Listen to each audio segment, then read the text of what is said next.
ಏನಿದು ಆಪರೇಷನ್ ಕಾಲನೇಮಿ? ಉತ್ತರಾಖಂಡದ ಸಿಎಂ ಪುಷ್ಕರ್ ಸಿಂಗ್ ಧಾಮಿ ಅವರಿಂದ ಈ ಕಠಿಣ ಕ್ರಮ.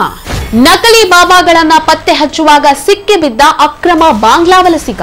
ಬಿಹಾರ, ಪಶ್ಚಿಮ ಬಂಗಾಳಕ್ಕೆ ಮಾತ್ರ ಅಲ್ಲ, ಉತ್ತರಾಖಂಡಕ್ಕೂ ಲಗ್ಗೆ ಇಟ್ಟಿದ್ದಾರೆ ಅಕ್ರಮ ಬಾಂಗ್ಲಾ ವಲಸಿಗರು.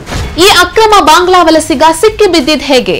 ಹಿಂದೂ ಬಾಬಾಗಳಂತೆ ವೇಷ ಧರಿಸಿದವರು ಆಲ್ಮೋಸ್ಟ್ ಮುಸ್ಲಿಮರು. ನಮಸ್ಕಾರ.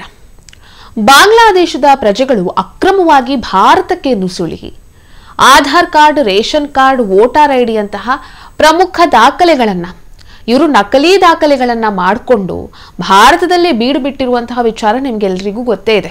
ಈಗಾಗಲೇ ಇಂತಹ ಅಕ್ರಮ ವಲಸಿಗರನ್ನ ಹುಡುಕಿ ಬಾಂಗ್ಲಾದೇಶಕ್ಕೆ ವಾಪಸ್ ಕಳಿಸುವಂತಹ ಕ್ರಮವನ್ನ ಕೂಡ ಸರ್ಕಾರ ಕೈಗೊಂಡಿದೆ. ಅದು ನಿಮ್ಗೆ ಗೊತ್ತಿದೆ.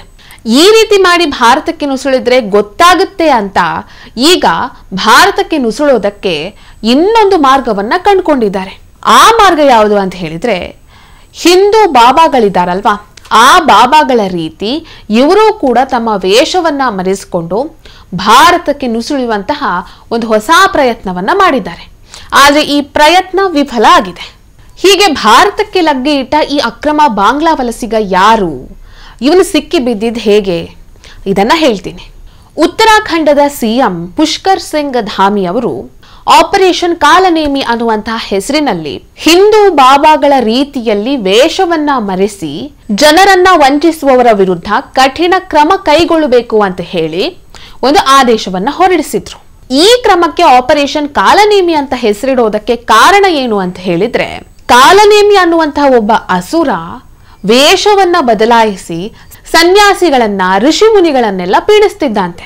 ಅದೇ ರೀತಿಯಾಗಿ ಈಗ ಹಿಂದೂ ಬಾಬಾಗಳ ರೀತಿಯಲ್ಲಿ ವೇಷವನ್ನ ಧರಿಸಿಕೊಂಡು ಸಮಾಜದಲ್ಲಿ ಅಪರಾಧವನ್ನ ಎಸಗುವಂತಹ ಕಾಲನೇಮಿಗಳು ಹೆಚ್ಚಾಗಿದ್ದಾರೆ, ಸಕ್ರಿಯವಾಗಿದ್ದಾರೆ.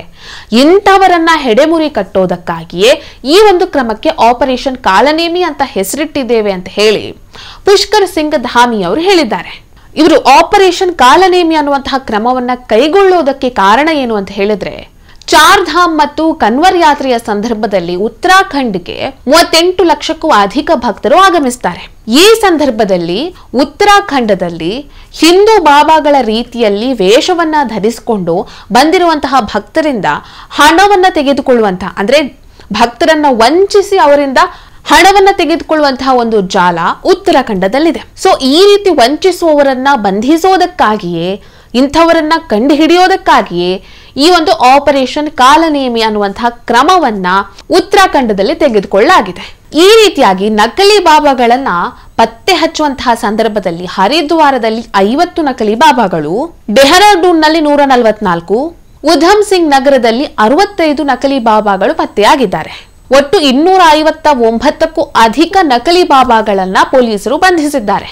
ಈ 259 ನಕಲಿ ಬಾಬಾಗಳಲ್ಲಿ 23 ನಕಲಿ ಬಾಬಾಗಳು ಬೇರೆ ಬೇರೆ ರಾಜ್ಯದವರು. ಇದರಲ್ಲಿ ಒಬ್ಬ ಬಾಂಗ್ಲಾದೇಶದ ಪ್ರಜೆ ಕೂಡ ಇದ್ದ. ಅವನ ಹೆಸರು ರುಕ್ಮಾ ರಕಂ ಅಲಿಯಾಸ್ ಶಾ ಆಲಂ ಅಂತ ಹೇಳಿ. ಈ ನಕಲಿ ಬಾಬಾಗಳಿದ್ದಾರಲ್ಲ, ಇವರಲ್ಲಿ ಆಲ್ಮೋಸ್ಟ್ ಇರೋದೇ ಮುಸ್ಲಿಮರು. ಇವರು ಯಾತ್ರೆಗೆ ಅಂತ ಬರ್ತಾ ಇದ್ದಂತಹ ಭಕ್ತರನ್ನ ನಿಲ್ಲಿಸಿ ನಿಮ್ಮ ಜಾತಕದಲ್ಲಿ ಸಮಸ್ಯೆ ಇದೆ ಅಂತ ಹೇಳಿ ಅವರನ್ನ ವಂಚಿಸಿ ಮೋಸದಿಂದ ಅವರಿಂದ ಹಣವನ್ನ ತೆಗೆದುಕೊಳ್ತಾ ಇದ್ರು. ಜೊತೆಗೆ ಹಿಂದೂಗಳನ್ನ ಇಸ್ಲಾಂ ಧರ್ಮಕ್ಕೆ ಮತಾಂತರ ಮಾಡೋದಕ್ಕೂ ಇವರು ಪ್ರಯತ್ನಿಸಿದ್ದಾರೆ ಅನ್ನುವಂತಹ ವರದಿಗಳೂ ಇದೆ. ಇವರು ದೇವಾಲಯದ ಪಕ್ಕದಲ್ಲಿ ಅಕ್ರಮವಾಗಿ ಆಶ್ರಮವನ್ನೂ ನಿರ್ಮಿಸಿದ್ದಾರೆ.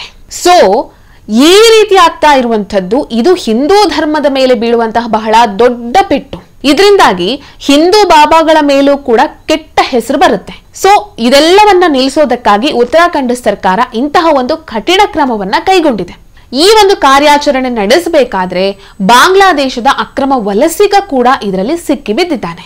ಸೊ ಅಕ್ರಮ ಬಾಂಗ್ಲಾ ವಲಸಿಗರು ಬಿಹಾರದಲ್ಲಿ, ಪಶ್ಚಿಮ ಬಂಗಾಳದಲ್ಲಿ ಮಾತ್ರ ಅಲ್ಲ, ಈಗ ಉತ್ತರಾಖಂಡಕ್ಕೂ ಲಗ್ಗೆ ಇಟ್ಟಿದ್ದಾರೆ ಅನ್ನುವಂತಹ ಬೆಚ್ಚಿ ಬೀಳಿಸುವ ಸಂಗತಿ ಉತ್ತರಾಖಂಡ ಸರ್ಕಾರಕ್ಕೆ ಈಗ ಗೊತ್ತಾಗಿದೆ. ಸೊ ಇದೆಲ್ಲವನ್ನ ನೋಡಿದ್ರೆ ಆಪರೇಷನ್ ಕಾಲನೇಮಿ ಅನ್ನುವಂಥದ್ದು ದೇಶದ ಗುಪ್ತಚರ ಇಲಾಖೆ ಅಕ್ರಮ ಬಾಂಗ್ಲಾ ವಲಸಿಗರ ವಿರುದ್ಧ ಕಠಿಣ ಕ್ರಮ ಕೈಗೊಳ್ಳೋದಕ್ಕಾಗಿ ಇದು ಉಪಯುಕ್ತ ಅಂತ ಅನ್ಸುತ್ತೆ.